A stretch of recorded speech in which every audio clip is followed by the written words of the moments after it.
This episode is brought to you by Carvana. Carvana is in the business of driving you happy. And with the widest selection of used cars under $20,000, you're bound to find a car that'll put a smile on your face. Carvana gives you control by letting you customize your down and monthly payments. So browse through tens of thousands of cars online to find one within your budget. And don't worry about any surprise bogus fees. Visit Carvana.com or download the app to shop for a vehicle. Carvana, they'll drive you happy. Availability may vary by market. This is a Vault Studios production. I'm Reed Redmond. I'm Will Johnson. The show contains graphic material and is meant for mature audiences. This week on True Crime Chronicles. Do you have any regrets? About what? About everything that happened? Nobody's ever asked me, really asked me, do you have any remorse about what happened? Even though it was self-defense. Sure, I have remorse every day. You know, I thought about this several times a day, every day for 32 years.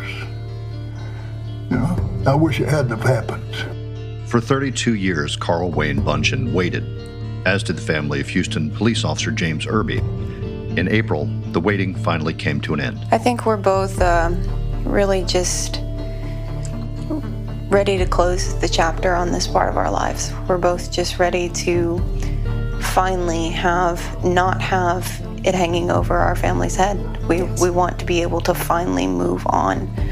And like I said earlier, it's not about revenge. It's not about anything like that. It's just finally being able to move on from this thing that has affected my whole life and, you know, most of my mother's and my brothers. We need closure and a release.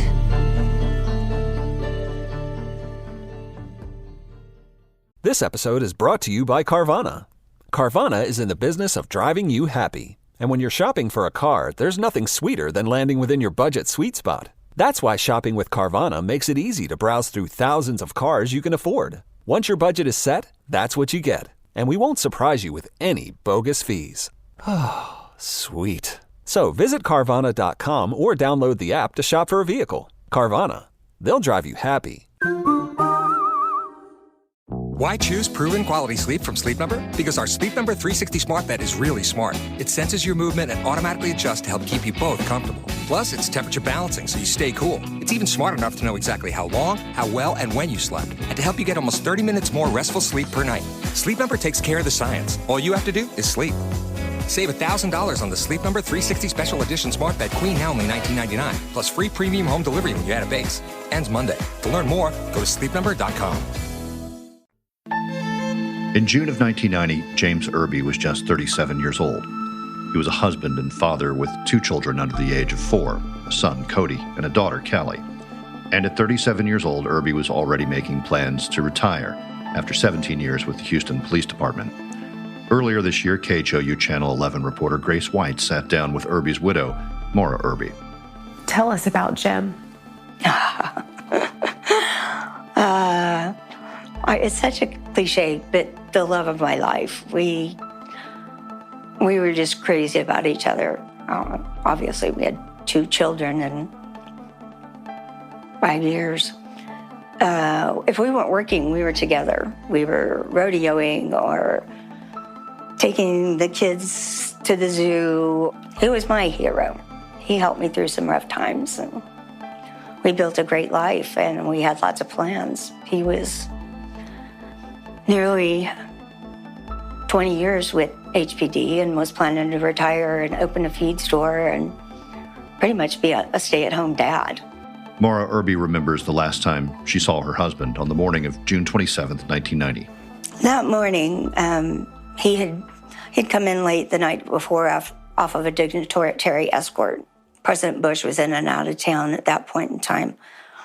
And the kids wanted to kiss him goodbye, and I didn't want him to wake him up. So they just gave Daddy, actually, butterfly kisses. And I didn't really get a chance to kiss him. I was trying to hustle them out and not wake him. So that was the last time. And then Suzanne Simpson, who lived nearby, was another solo officer's wife came knocking at the door and asked me if something was wrong with my phone. And I said, no. And she said, well, Jim's been hurt. He's at Ben Taub. Nobody wanted me to see him, but it wasn't really going to be real unless I did. And so they had him in a room, and his head was wrapped and his chest was all wrapped in bandages. And I pulled those aside, and I could see the hole in the sore head and the way he'd blown out his chest. James Irby wouldn't survive his injuries. Earlier that day, after leaving Maura and his 2 children at home, he'd made a traffic stop near I-45 on the north side of Houston.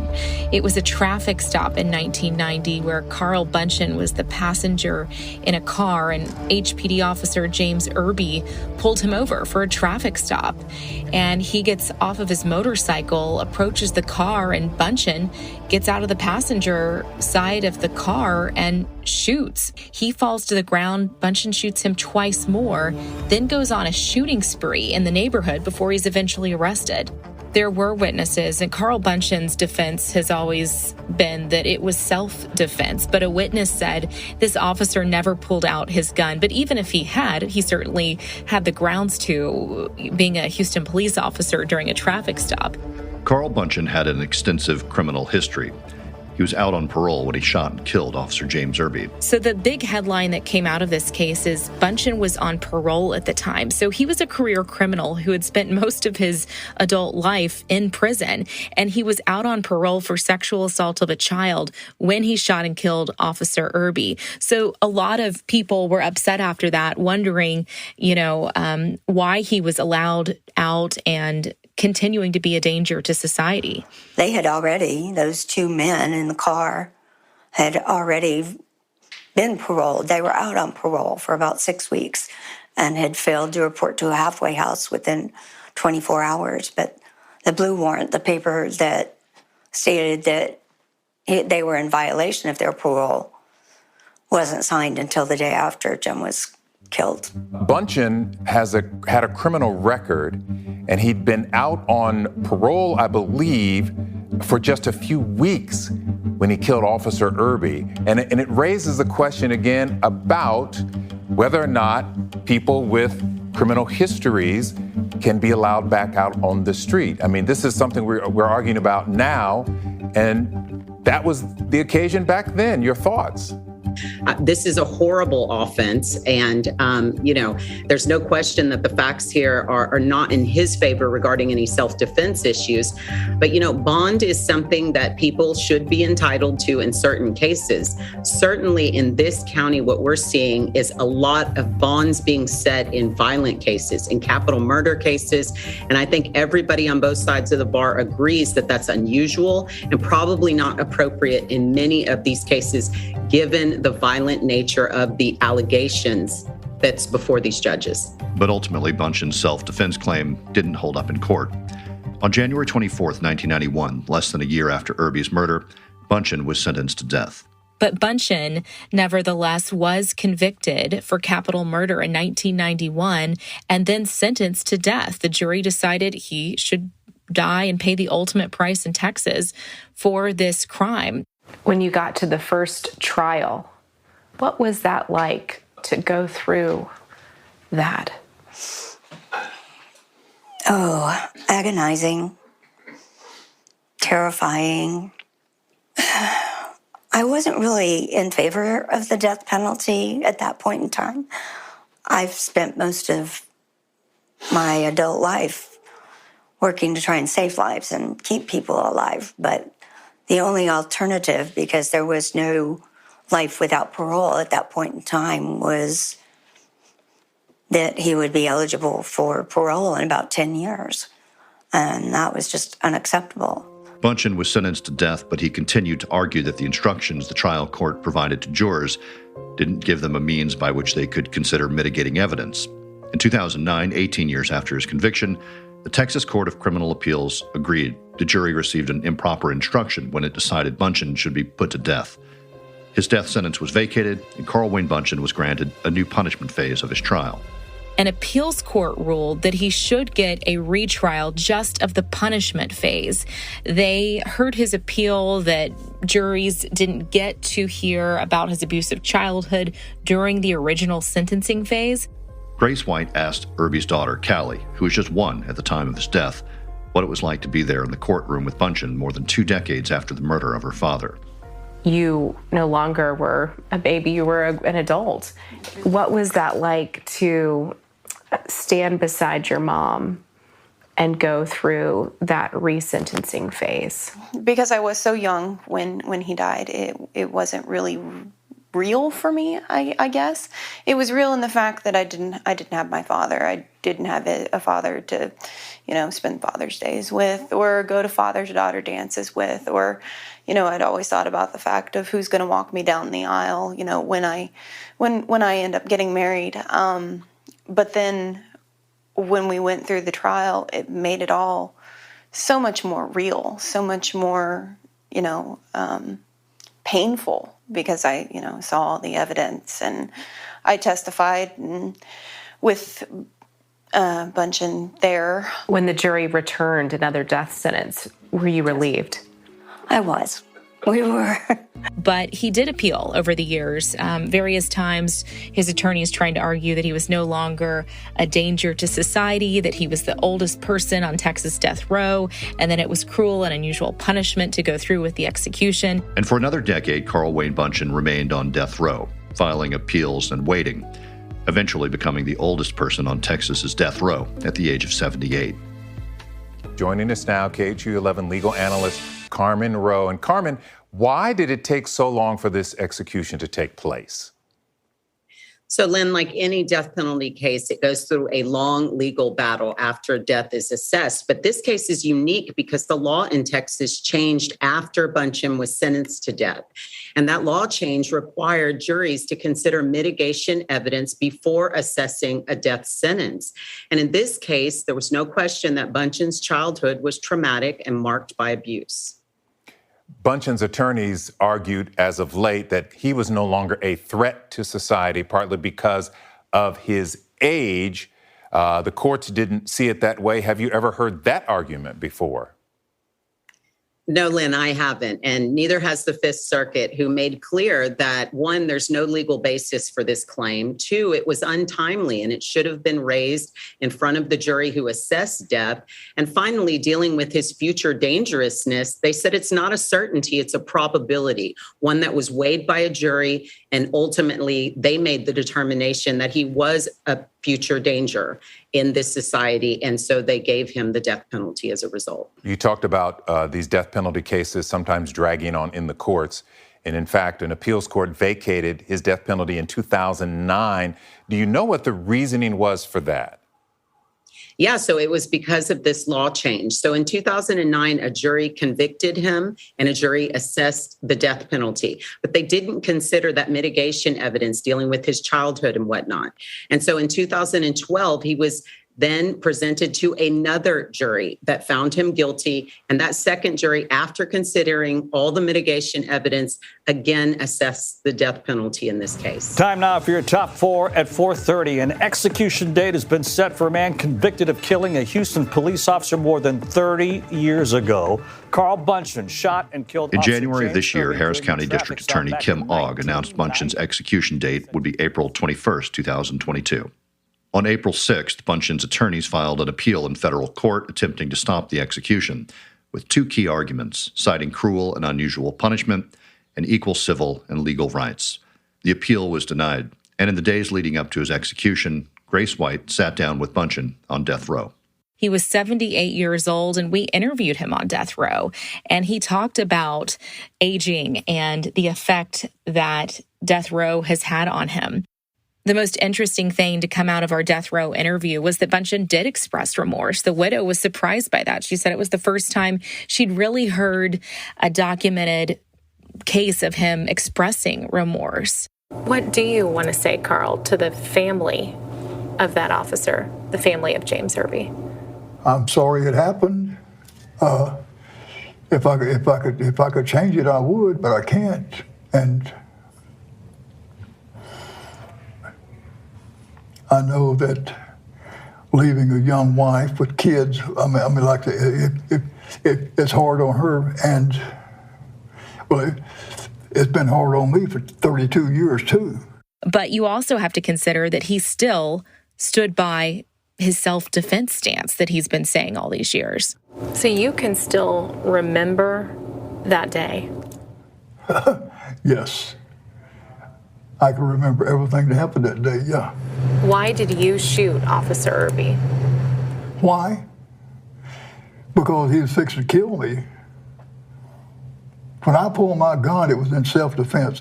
I don't have nothing against cops. I want cops to protect me just like they do everybody else.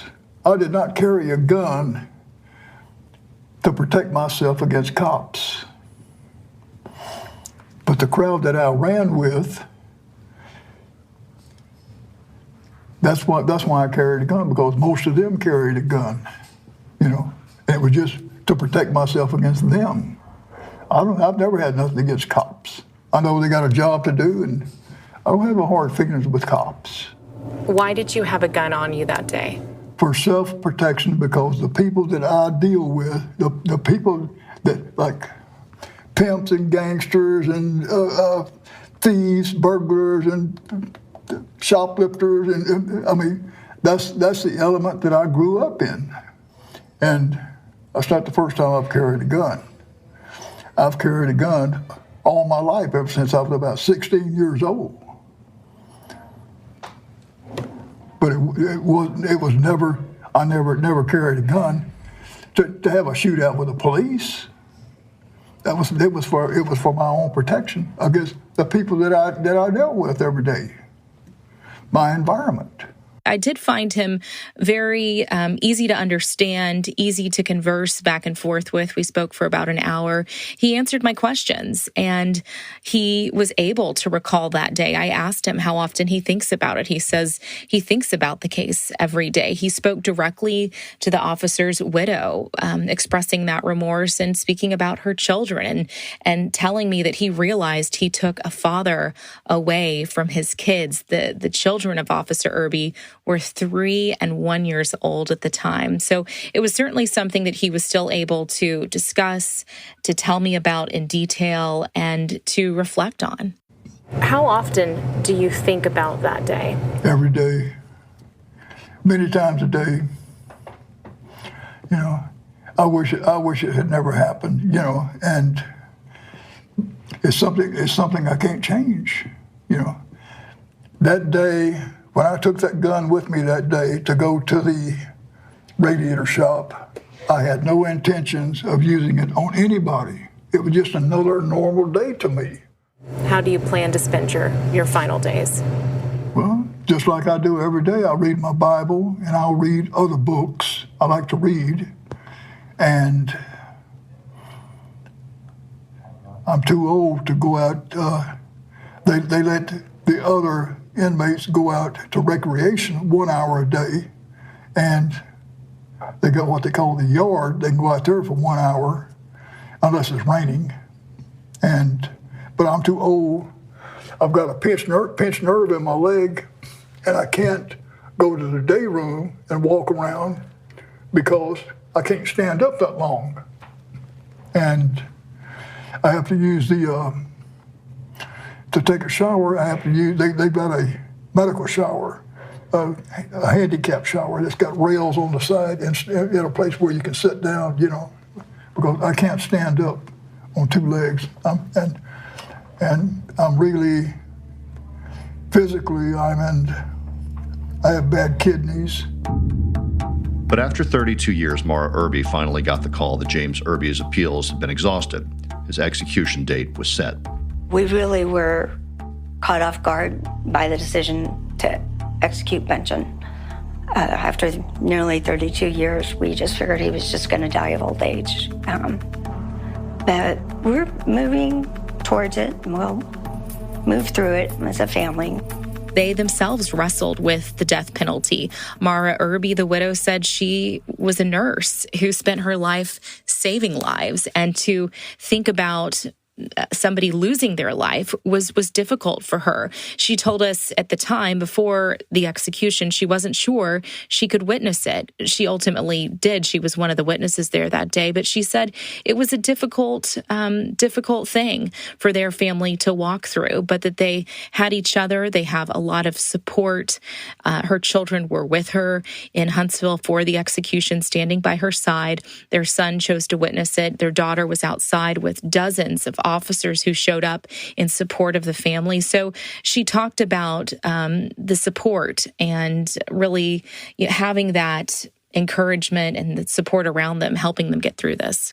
Why is it important for you to be there for the execution? First of all, I truly believe that this will give my family closure, the end of that chapter of our lives. I don't yet know for sure if I'm actually going to be able to stand there and view him dying or if I'm just going to be in the family room, but I have to represent him. And I want our grandsons to know that we represented their grandfather and that we saw this last chapter to the very end.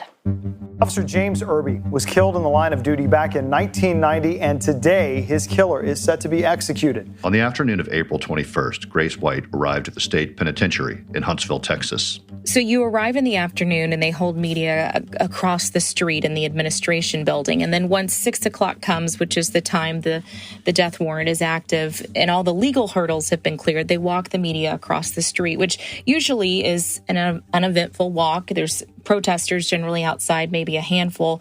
But this time, not only were there the protesters that are always there, but there were also dozens of police officers, retired officers, law enforcement, people who had worked with Officer James Irby. And so that was very significant to walk across the street, walking into the execution chamber and hearing them rev their motorcycle engines. Irby was a motorcycle officer on HPD's force. And so a lot of people that knew him were also motorcycle officers. His partner was there. The Houston police chief was there. The district attorney from Harris County was there. So there were a lot of people that normally there's not those crowds outside of the unit, but there were this time for this particular case. So we walk in and there's two viewing rooms. One is for the victim's family. One is for the person being executed.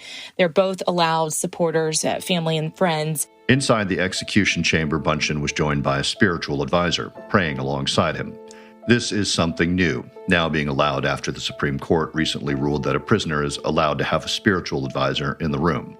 This was the first execution in which an inmate's spiritual advisor was allowed to touch and pray during the execution, and there were no issues that took place with that.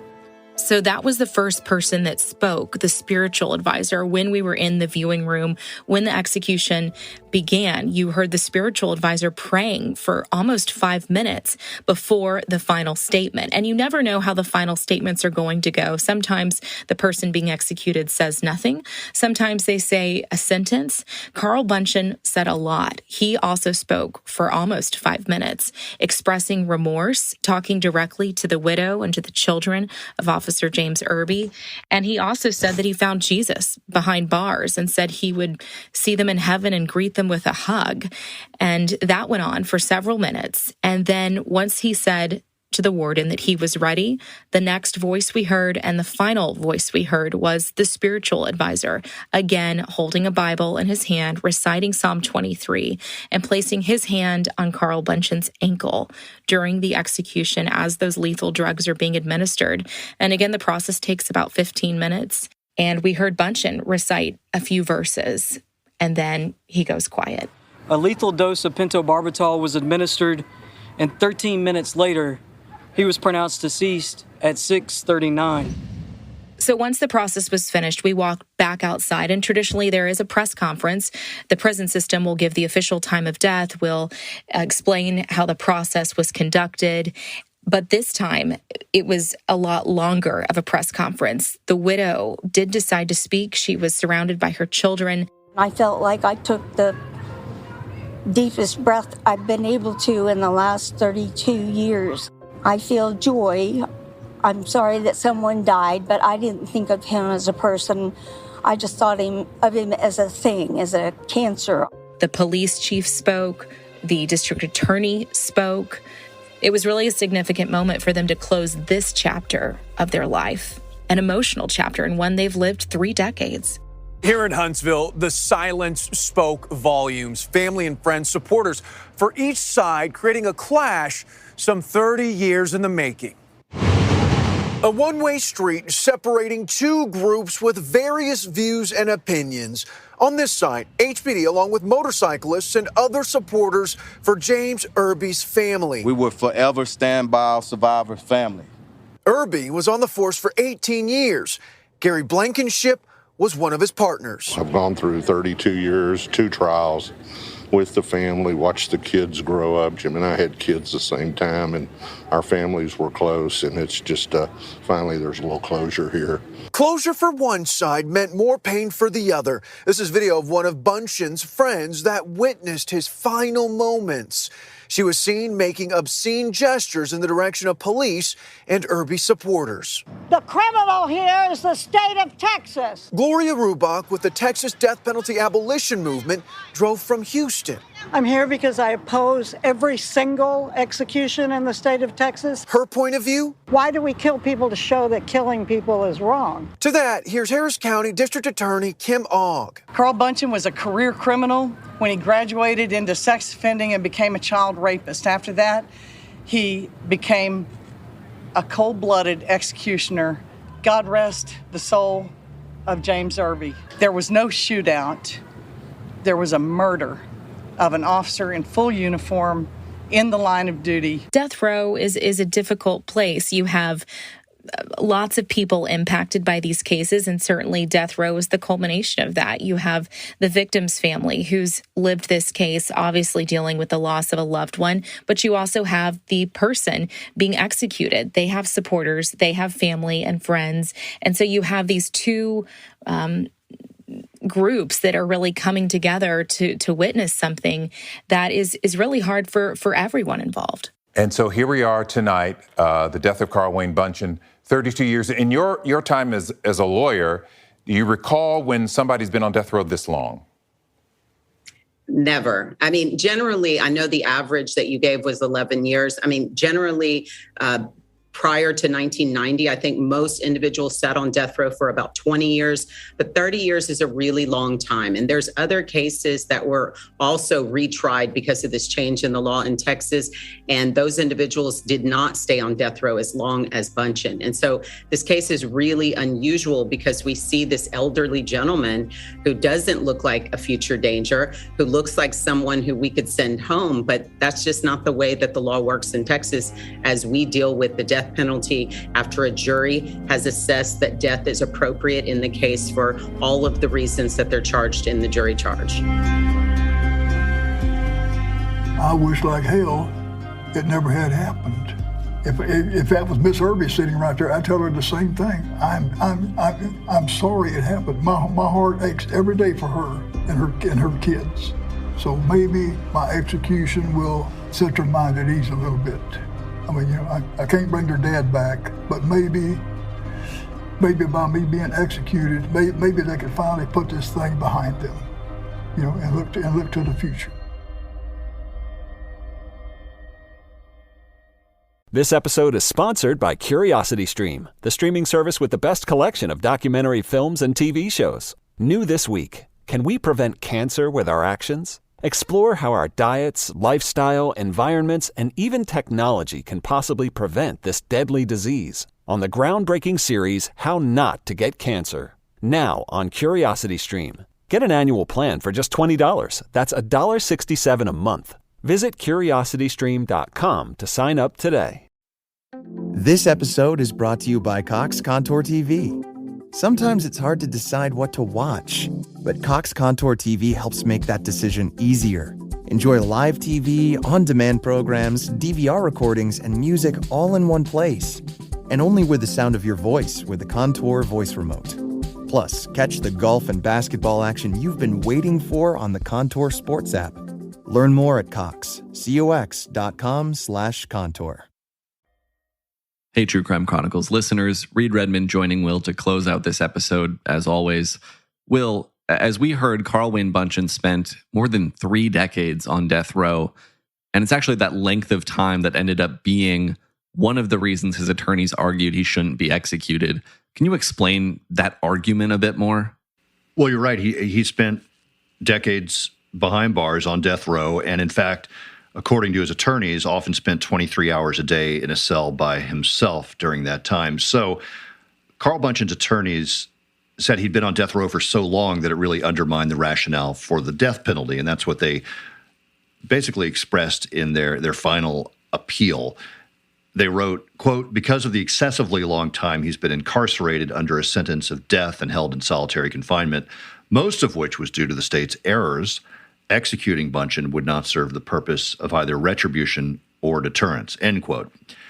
In addition, his attorneys argued that the jury, in the first case, sentenced him to death because they deemed him a future danger to society, even behind bars. But his attorneys said that was really proven false over the years by his behavior in prison. They went on to write, "During the 31 years Bunchen has been incarcerated under a sentence of death, he's been cited for only 3 disciplinary infractions, and he's not been cited for any infraction at all since the 2012 jury found he would probably commit violent acts in the future," end quote. But as we know, the appeal was denied and Carl Bunchin's execution went ahead as scheduled. We also heard some details about what actually went on inside the execution chamber, about how a spiritual advisor was there in the room with Bunchen when he was executed, praying and actually touching his feet. And you did mention that this was the first time that was allowed in Texas during an execution. Can you tell us a little bit more about the Supreme Court ruling that allowed for that spiritual advisor to be there? Yeah, an inmate in Texas had filed a lawsuit that eventually made its way all the way to the Supreme Court. His name is John Ramirez, a Texas death row prisoner. And he and his attorneys went to the United States Supreme Court after this went through the Texas legal system and it was denied. But he was requesting for his execution to be stayed, arguing that the state's refusal to allow a spiritual advisor, or in his case, a pastor, to pray out loud with him and lay hands on him during the execution violated federal law and his First Amendment right to free exercise of religion. So back in May, the Supreme Court ruled on this and decided that Texas has to allow them to lay their hands on the inmate and pray. Chief Justice John Roberts wrote the 8-1 decision. Justice Clarence Thomas filed that one lone dissent. But in essence, this establishes new guidelines that will govern similar requests in other prisons across the country. All right. Thank you, Will. And thanks as well to Grace White at KHOU for helping us cover this story. For more from her, you can head over to KHOU.com. Yeah, absolutely. And there's extended interviews with Carl Bunchen on death row and also the family of James Irby in Austin, Texas. For True Crime Chronicles, I'm Will Johnson, along with Reed Redmond. We'll be back next week with a new case and a new story.